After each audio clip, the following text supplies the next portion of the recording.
Νέες σημαντικές εξελίξεις είχαμε χθες και σήμερα στα πεδία των μαχών στην Ουκρανία όσον αφορά τον έλεγχο των εδαφών και την προώθηση των ρωσικών δυνάμεων, όπως επίσης και τις αντεπιθέσεις που ξεκίνησε να διεξάγει η Ουκρανική πλευρά,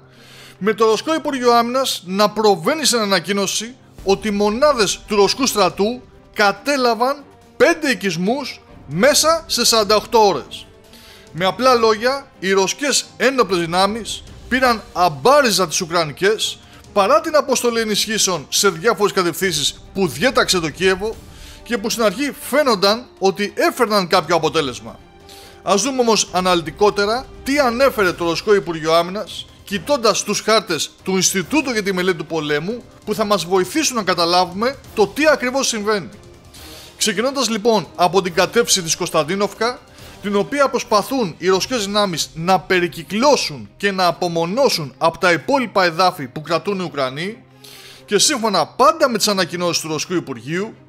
οι Ρώσοι κατέλαβαν τις τελευταίες ημέρες και ύψωσαν τη ρωσική σημαία στον οικισμό Κατερινόφκα, στον οικισμό Κλεμπάν-Μπικ και στον οικισμό Αλεξάνδρο Σουλτίνε, πλησιάζοντας ακόμα περισσότερο την Κωνσταντίνοφκα από τα νότια.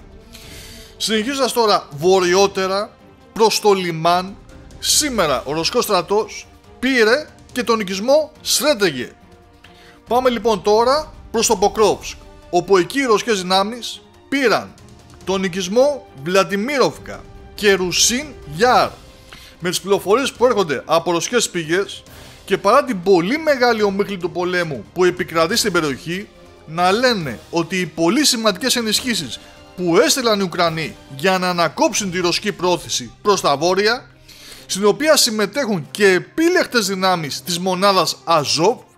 ενώ στην αρχή ανάγκασαν τις ρωσικές που αποτελούνταν από ομάδες αναγνώσεως και ανίχνευσης να υποχωρήσουν και να ξαναπάρουν υπό τον έλεγχό τους τον οικισμό Ζολοτόι Κολοτιάς και Βεσέλε, τώρα που έφτασαν πια οι κύριες ρωσικές δυνάμεις και ξεκίνησαν να εξαπολύουν εναντίον τους σφοδρά πλήγματα, οι Ρώσοι ξαναπαίρνουν την πρωτοβουλία των κινήσεων. Αυτό φυσικά μένει να επιβεβαιωθεί και επίσημα, αλλά ήδη στο χάρτη του Αμερικανικού Ινστιτούτου για τη Μελέτη του Πολέμου απεικονίζονται οι Ρώσοι να ξαναπροωθούνται προς τα βόρεια. Τώρα, όσον αφορά την κατεύθυνση της Βελίκα Νοβοσίλκα, εκεί, όπως τουλάχιστον λένε οι Ουκρανοί και συμφωνεί και το Ινστιτούτο για τη Μελέτη του Πολέμου, η αντεπίθεσή τους στρέφεται προς το παρόν από επιτυχία, έχοντας επανακαταλάβει από τους Ρώσους τους οικισμούς Αλεξανδρογκράντ, Ίσκρα και Ζελένι Χάι, κάτι που δεν έχουμε δει να συμβαίνει εδώ και πάρα πολλούς μήνες. Δηλαδή να έχουν διεξάγει οι Ουκρανοί μια πετυχημένη αντεπίθεση τέτοιου εύρους, οπότε καλά είναι να κρατάμε επιφυλάξεις μέχρι να δούμε αν όλα αυτά που λένε αληθεύουν.